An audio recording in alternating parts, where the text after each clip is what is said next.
Courage. Courage is a trait, or perhaps a virtue, that many people believe is rare. Personally, I do not believe it is rare.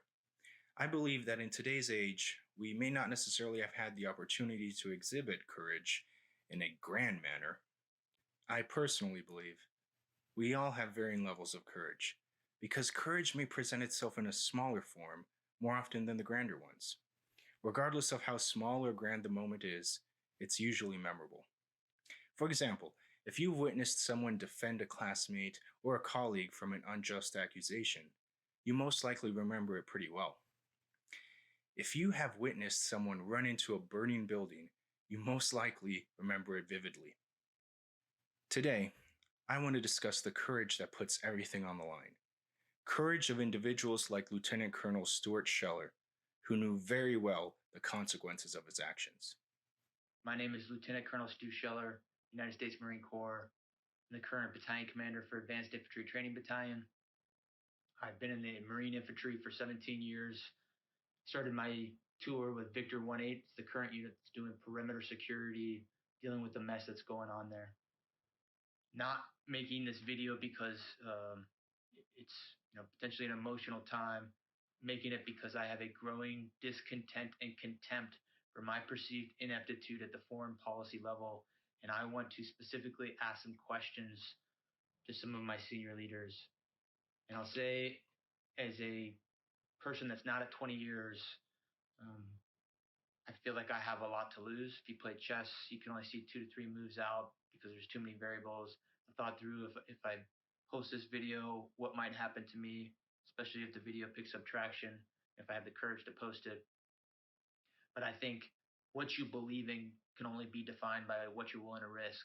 So if I'm willing to risk my current battalion commander seat, my retirement, my family's stability to say some of the things that I want to say, I think it gives me some moral high ground to demand the same honesty, integrity, accountability from my senior leaders. People are upset because their senior leaders let them down, and none of them are raising their hands and accepting accountability or saying, we messed this up. If an 05 battalion commander has the simplest live fire incident EO complaint, boom, fired. But we have a Secretary of Defense that testified to Congress in May that the Afghan National Security Force could withstand the Taliban advance. We have chairmen of Joint Chief, who the Commandant is a member of that, who's supposed to advise on military policy. We have a Marine combatant commander. All of these people are supposed to advise, and I'm not saying we've got to be in Afghanistan forever, but I am saying, did any of you throw your rank on the table and say, hey, it's a bad idea to evacuate Bagram Airfield, the strategic air base, before we evacuate everyone? Did anyone do that?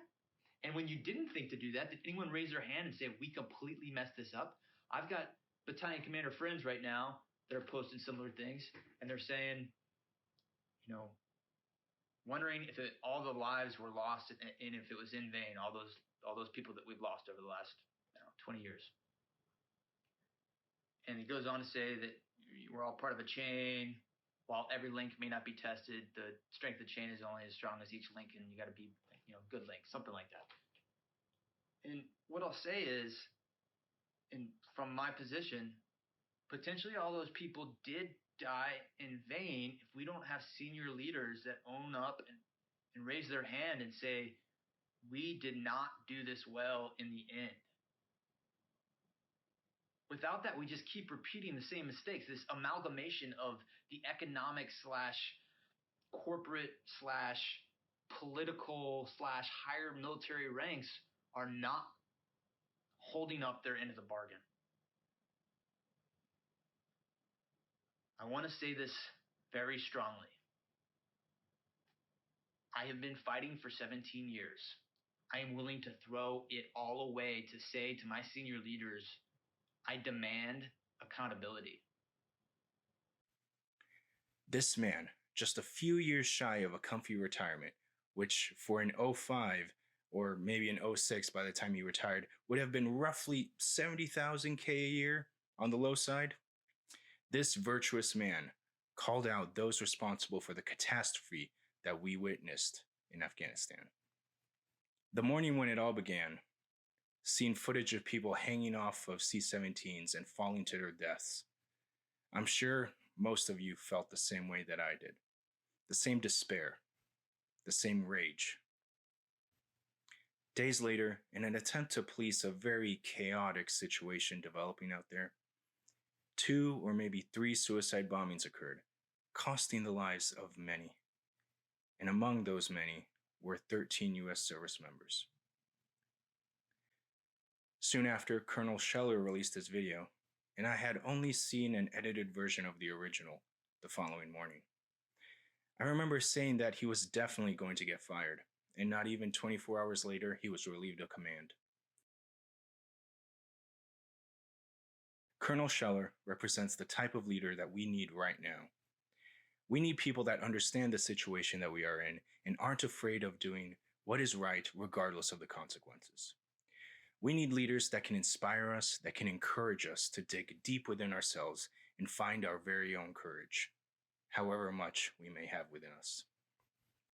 I believe in the very near future, everything will be on the line. We will face trials and struggles that are most likely unimaginable to those of us that are used to the commodities of living in a rich country in the 21st century. So now is the time to test your courage. Now is the time to reflect on what is most important for you and how you can defend it. Now is the time to learn whatever survival skill you've been putting off.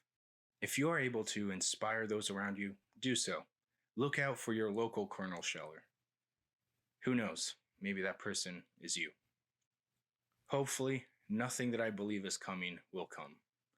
Hopefully we can look back at this video and laugh at how pessimistic it sounded and how terrible the production quality is. But until then, be aware.